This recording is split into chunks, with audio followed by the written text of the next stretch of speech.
역사 논픽션 본 헌터 제50화 연재를 마치며 쓴 사람 고경태, 읽는 사람 김보경. 내 이름은 그러니까 본 헌터에서 마지막으로 남은 한 사람 경태다. 2023년 6월 26일부터였다. 매주 2번 연재글을 올렸다. 드디어 마지막 50회 연재분을 쓴다. 어깨를 무겁게 눌러온 글쓰기의 짐 하나를 내려놓는다. 나는 기자다. 본은 정형외과 이름에나 들어가는 단어로만 알아왔다. 불과 8개월 전만 해도 본과 헌터가 이렇게 만나 조합을 이룰 줄은, 내가 그 조합에 개입될 줄은 상상하지 못했다. 덜컥 본 헌터라는 제목으로 글을 쓰기로 결심을 한 직후 밤이면 밤마다 정체불명의 뼈조각을 땅에서 파내고 또 파내는 꿈에 시달릴 줄은 몰랐다. 이 연재가 어떤 방향으로 흘러갈지 초반에는 예측할 수 없었기 때문이다.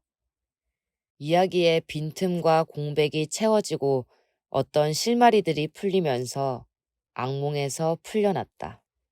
이제 마지막 이야기다. 본헌터는 2023년 3월 29일 조간신문에서 본 그의 얼굴에서 시작되었다. 얼굴 없는 얼굴이었다. 눈과 코와 입과 귀가 없는 그 얼굴을 가리켜 사람들은 해골이라 불렀다. 주인공은 충남 아산시 배방읍 공수리 성제산 산 110의 교통호 참호 안에서 쪼그리고 고개를 처박은 자세로 세상에 출현했다.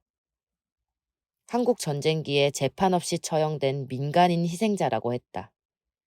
그 머리뼈와 갈비뼈와 위팔뼈와 허벅지뼈와 정강이뼈를 보며, 그러니까 73년 전 파묻힌 유해치고는 멀쩡하게 온몸의 뼈들이 원상태로 연결돼 있는 그를 보며 충격에 감전되지는 않았다. 벌떡 일어나 브레이크 댄스라도 출 것 같은 그 생생한 이미지의 뼛속으로 빨려 들어갈 것만 같은 충동에 사로잡히지도 않았다. 다만 궁금했다. 어떻게 저럴 수 있지? 조사하고 싶어졌다. 저 사람 누구지? 그래서 만난 사람이 선주였다. 해골, 아니 유해들이 62구나 나온 현장에서였다. 선주가 그 유해를 꺼낸 실무 책임자라고 했다. 성제산 기슭 바로 앞에 설치된 컨테이너 사무실 안에서 선주는 종이컵에 믹스커피를 타주며 손님을 맞이했다. 내가 참호 안에서 쪼그리고 앉아있던 그의 인상착의를 설명하자 선주는 문서를 뒤적거리더니 무심한 목소리로 말했다. 아, A4-5구나.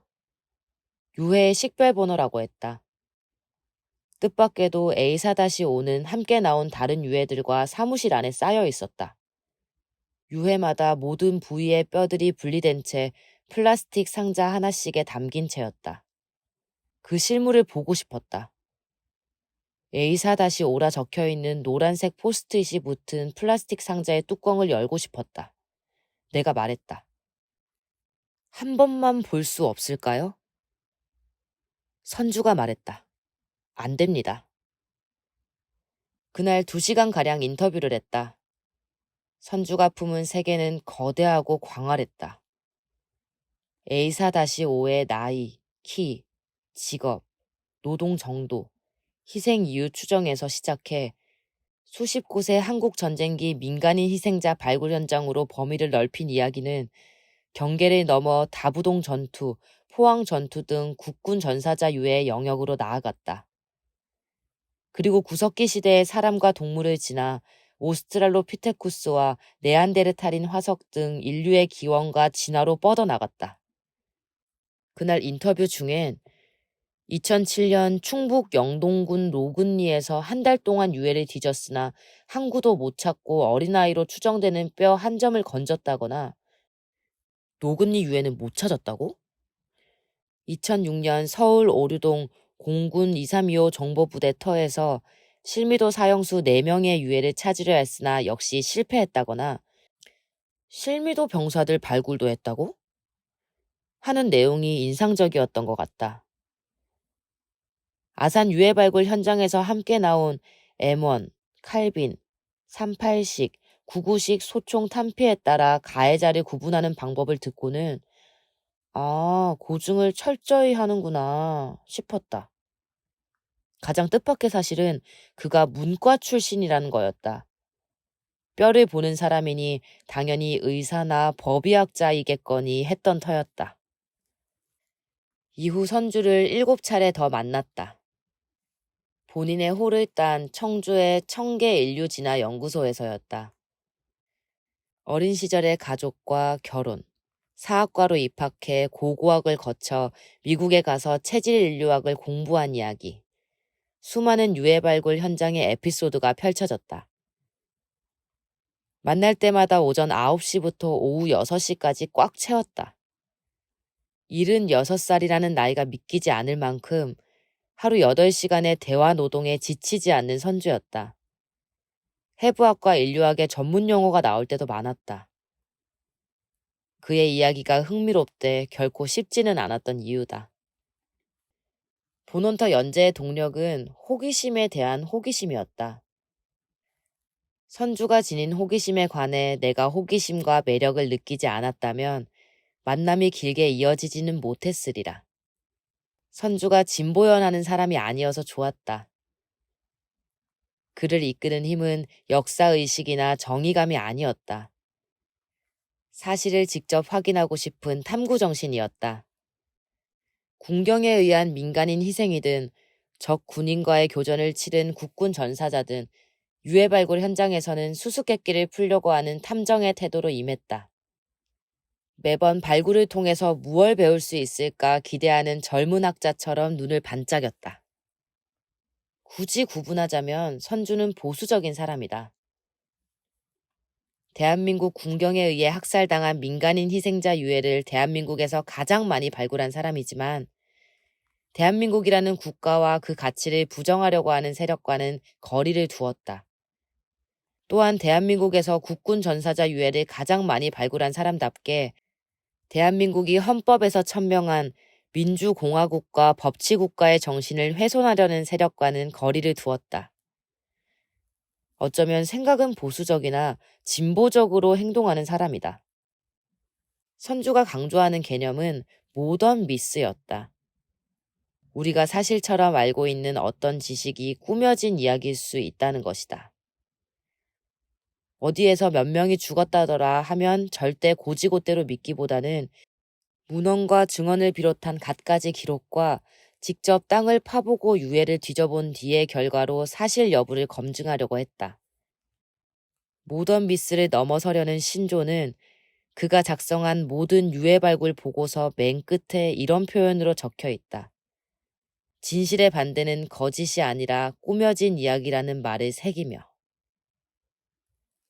연재는 홀수회와 짝수회가 각각 독립적으로 진행되다가 끝에서 만나는 구조였다. 짝수회에서 선주가 3인칭으로 나와 자신의 삶과 발굴 현장 이야기를 들려주었다면 홀수회의 주인공은 1인칭으로 등장한 A4-5와 충남 아산의 한국전쟁기 민간인 희생자 또는 유족들이었다. 아산 현지에서의 유족 인터뷰를 위해 아산 사람 남화가 아산 유족회의 여러 증언자들을 연결시켜 주었다.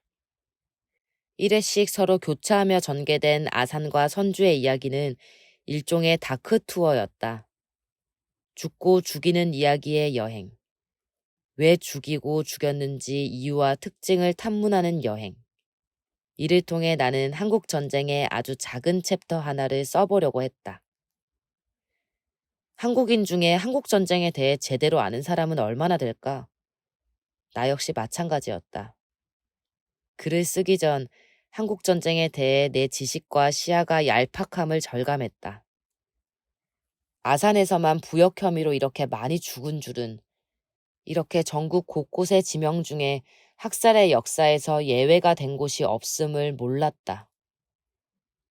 올해는 특히 적법 절차 없이 처형된 부역 혐의자를 다시 부역자로 몰아세우려는 반역사적 움직임이 거세게 일었던 한 해였다. 유족들이 바라는 해원의 길은 아직 멀고도 멀다. 국민보도연맹 등 국가에 의해 조직적이고 계획적으로 살해당한 사람들이 많았지만 한국전쟁기의 모든 민간인 학살을 온전히 이념 대립의 프리즘으로만 설명할 수 없음도 새삼스레 확인했다. 전화기 너머에서 한스러움이 맺힌 눈물을 펑펑 흘리던 어떤 유족을 잊을 수 없다. 가족 10여 명이 성재산에서 살해당해 묻히고 본인은 연좌제로 인생이 온통 망가져 버렸는데 지금도 투병 중이다. 또 다른 유족은 대학에 다니는 손주가 불이익을 볼까봐 두렵다며 인터뷰를 거절했다. 설마 지금도 연좌제? 또 다른 유족은 인터뷰를 마친 뒤 본인의 이야기를 담은 글이 배포되는 날 아침 글을 삭제해달라고 했다. 윤석열 대통령이 공산 전체주의 세력 운운하는 발언을 하던 즈음이었다. 현 정권이 너무 무섭다고 했다. 이승만 정권 때의 악행이 재현되지 않는다는 보장이 없다고 했다. 그럴 경우 자신들이 처형 1순위라고 했다. 이 글을 읽는 당신은 이 걱정에 대해 어떻게 생각하는가? 이런 이들에게 선주는 어쩌면 테크니션 같은 존재였다. 펄펄 끓어오르는 한가 감정을 식히고 차분하고 이성적으로 못다한 과제를 해결하도록 도와주는 조력자였다. 유해 발굴이 끝나면 선주는 그 결과를 최대한 다양한 데이터로 남기려고 했다. 보고서는 기본이고 학술 논문도 자주 썼다. 선주가 2010년에 작성한 논문의 제목은 이러했다. 경산 코발트 광산 출토 유해를 중심으로 본 6.25 전후 민간인 집단 희생자 허벅지뼈의 생체 역학적 분석. 1950년 7, 8월경 대구 형무소 재소자 등 1,800명 이상이 살해된 현장인 경산 코발트 광산이 동굴로 돼 있어 그 어느 곳보다 깨끗한 허벅지뼈가 많이 나왔다고 했다. 허벅지뼈는 우리 몸에서 가장 단단해 오래 남기도 하거니와 사람들의 영양 상태를 보여주는 지표가 되기도 한다. 이런 식으로 시기에 맞춰 한국인 몸의 평균 데이터를 만들려는 시도가 국내에서는 거의 없었다고 했다. 오히려 그 연구 수준은 북한보다 못하다고 했다. 북한은 1950년대 후반에 조선 고고학 전사를 펴내 조선 사람의 몸에 대한 디테일한 기록과 통계를 남겨놓았다. 여기엔 귀 길이, 귀 너비, 눈썹, 콧마루 높이, 콧구멍 형태, 어깨 너비, 궁둥이 둘레 등 갖가지 통계치가 나온다. 선주는 10월 2일의 마지막 인터뷰에서 여기에 대한 아쉬움을 한 보따리 풀어놓았는데 그 이야기를 다 전하지는 못한다. 선주는 내년부터 본인이 경험한 유해 발굴의 역사를 직접 방대한 기록으로 남기려고 구상 중이다. 거기엔 모조리 담길 것이다. 이제 한평생 익히고 얻은 것을 사회에 돌려주고 싶다고 했다. 선주는 요즘 합기도를 전혀 하지 않는다. 한때 매트에 몸을 던져 스트레스를 풀었으나 나이를 고려하면 지금은 무리다. 대신 대금과 시조창을 하고 붓글씨를 쓴다. 선주의 청주연구소엔 본인이 먹을 갈아 붓으로 쓴 다음과 같은 글귀 액자가 걸려 있다. 봄이 오면 차디찬 침묵의 무덤에서 갇혔던 생명들이 죽음을 떨치며 일어서고 죽었던 나무에서 파란 싹이 움트고 노란 나비는 몸을 휘감은 과거의 허물을 벗어버리고 빛이 어둠을 이기고 생명이 죽음을 이기고 희망과 기쁨이 슬픔과 절망을 밀어내고 봄은 죽음 후에 일어난 부활이다. 봄. 우리는 오늘도 봄을 기다린다. 겨울의 이야기를 마친다. 본 헌터 끝.